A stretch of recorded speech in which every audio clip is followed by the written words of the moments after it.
I do not want to sound like Shahid Afridi. You heard it right. Rishi Kapoor नहीं बनना चाहते हैं शाहिद आफरीदी की तरह, यही कहना है उनका मीडिया से। पर आप सोच रहे होंगे कि कहां शाहिद आफरीदी और कहां ऋषि कपूर, तो चलिए आपको बता देते हैं कि पूरा किस्सा आखिर किस बात का है।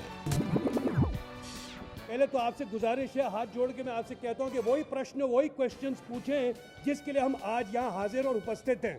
Please do not ask us any questions which does not relate to this event. I'm making myself very categorical. I'm with you. Otherwise, I do not want to sound like Shahid Afridi blaming the press and then going back on it.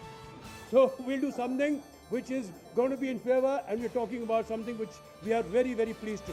इतना सुनने के बाद we are sure आपको समझ आ ही गया होगा कि पूरा मामला आखिर है क्या। चिंटू जी हमेशा की तरह मीडिया को देने लगे क्लास जब ये तीनों कपूर ब्रदर्स पहुंचे एक इवेंट पर in the memory of their father Raj Kapoor. जब मीडिया इंटरैक्शन करने की बारी आई तो सबसे पहले चिंटू जी की ज़बान पर आ गई वही बात कि उनसे सिर्फ वही सवाल किए जाएं जो कि रेलेवेंट हो इवेंट से।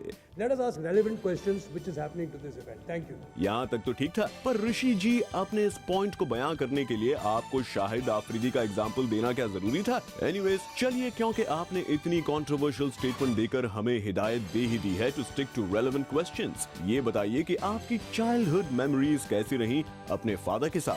आप 4 साल की उम्र में कितना याद है आपको?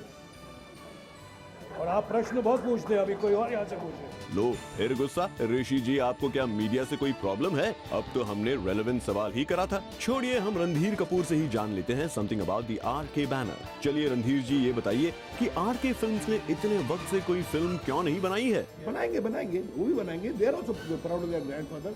And I said, I am sorry, I take the blame that we have been delayed in this matter. कोई बात नहीं Randhir ji, will wait. We are happy कि आपने एटलीस्ट ऋषि जी से अलग हमसे पोलाइटली बात तो की। वैसे खबरें तो ये भी थी कि रणबीर संभालना चाहते हैं अब आरके बैनर। आरके स्टूडियो उसका है, आरके फिल्म्स उसकी है, why not?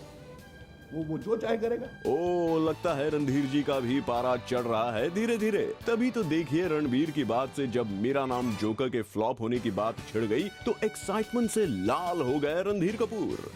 As of today, Mera Naam Joker is the biggest profit point for RK films and studios. जब लगती है, जहां लगती है, टेलीविजन पे, स्क्रीन पे, टेलीविजन में सबसे ज्यादा पैसे हमको मिलते हैं उस पिक्चर के। For us, it is a super duper hit, and I am sure where Mr. Raj Kapoor is in this world, up somewhere or maybe sitting with us, he must be very proud and happy for मेरा Naam joker. लो वही हो गया जिसका डर था। 3 भाइयों में से 2 का पारा तो मैक्सिमम पर पहुंच गया। फ्यूरियस कपूर फैमिली, आप लोग तो यहाँ हैं, पर कपूर खानदान का जेन नेक्स्ट कहाँ है? Where are Ranbir and Kareena on this momentous day? Ranbir is working somewhere right now, and Kareena was to come to this venue. I think her flight is late. She's coming from Delhi. हाँ, रणबीर और बेबो तो बहुत ज्यादा busy हैं। खैर चलिए, अपना ये कॉन्वर्सेशन इधर ही रैप अप करते हैं और होप करते हैं ऋषि जी कि हमने आपको शिकायत का कोई मौका ना दिया हो। Thank you. You are most welcome, Chintu ji, for Chetna Singh, Zoom, Mumbai.